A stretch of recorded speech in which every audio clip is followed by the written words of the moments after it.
वंदे मातरम, वंदे मातरम। इनकलाब जिंदाबाद, इनकलाब जिंदाबाद।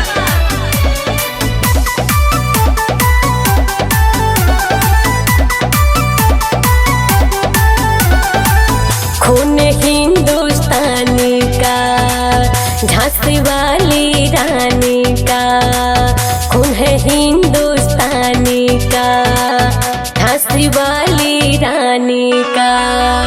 आने बाने है शान तिरंगा, आने बाने है शान तिरंगा, आसमां लहराएगा जो भी आंखें दिखाएगा, जो भी आंखें दिखाएगा।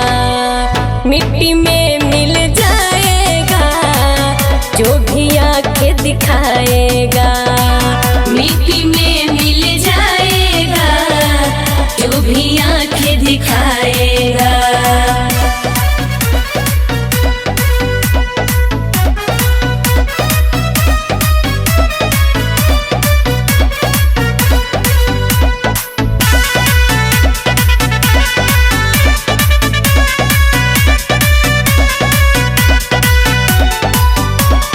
देश है मेरा सर्वोपरि, हम देश के लिए मरते हैं। वीरों की है धरती, हम प्राण निछावर करते हैं। देश है मेरा सर्वोपरि, हम देश के लिए मरते हैं।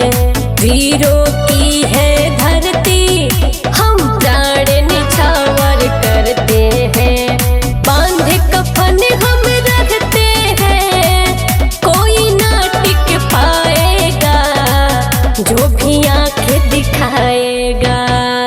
मिट्टी में मिल जाएगा जो भी आंखें दिखाएगा, मिट्टी में मिल जाएगा जो भी आंखें दिखाएगा।